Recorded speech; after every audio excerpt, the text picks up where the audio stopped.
There exists a season in every worthy life when the world appears to have forgotten your name, when no crowd waits to applaud your effort, no companion bears witness to your sacrifices, and every hour of your labor disappears into silence as though it had never happened at all.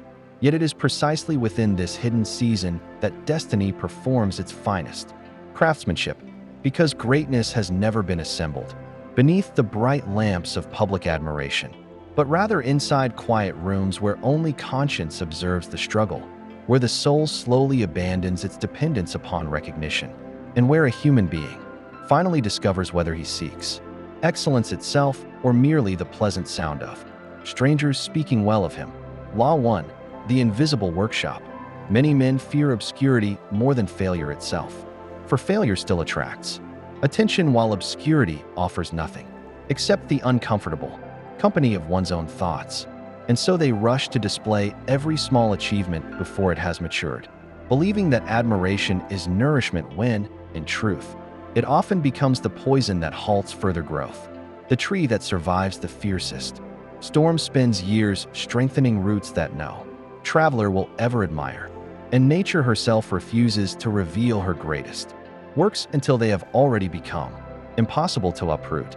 Yet man behaves differently, by exposing unfinished ambitions to the opinions of spectators who neither understand his journey nor carry any responsibility for its outcome.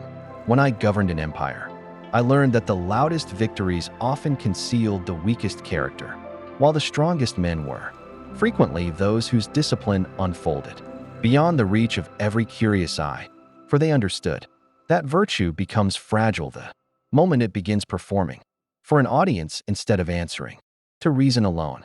Law 2. Why secrecy strengthens the soul.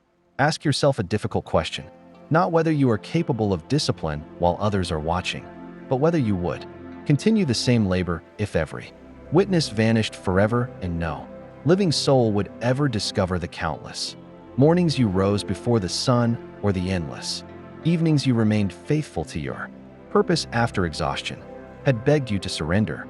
This question separates ambition from vanity, because ambition desires mastery while vanity desires applause. And although both may wear identical clothing in public, solitude strips away every disguise, until only genuine intention remains standing before you. The blacksmith does not interrupt the forging of steel simply because no one has gathered to admire the sparks, nor does the sculptor abandon his marble because the statue remains hidden beneath rough stone for months before its beauty is revealed. And so you too must become comfortable with the sacred anonymity in which true transformation patiently unfolds without demanding immediate evidence that it exists. Law 3. The danger of living before an audience.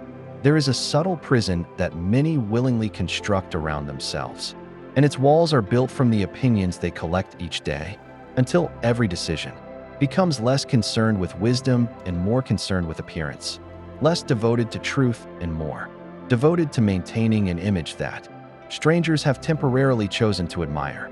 The crowd is an impatient master because it rewards spectacle before substance, speed before depth, and appearance before character, encouraging men to harvest fruit from trees whose roots have barely touched the soil.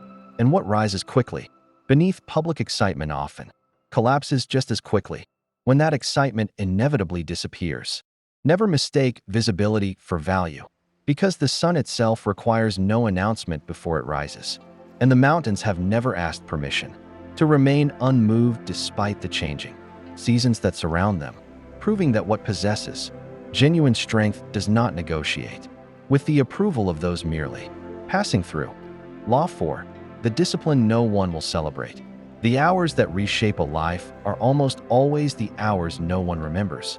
The pages studied while others sought entertainment, the difficult choices made without witnesses, the temptations quietly refused without expecting praise, the habits repeated with unwavering consistency despite producing no immediate reward. For character is never assembled in dramatic moments but patiently carved through ordinary decisions, repeated beyond the point where excitement has already disappeared. You may believe that nothing remarkable is occurring because each day resembles the one before it. Yet rivers do not carve mountains through sudden violence, but through quiet persistence that refuses to abandon its direction. And so the disciplined soul changes not by spectacular bursts of effort, but by faithful repetition, carried out in silence until excellence becomes indistinguishable from identity itself. The final reflection.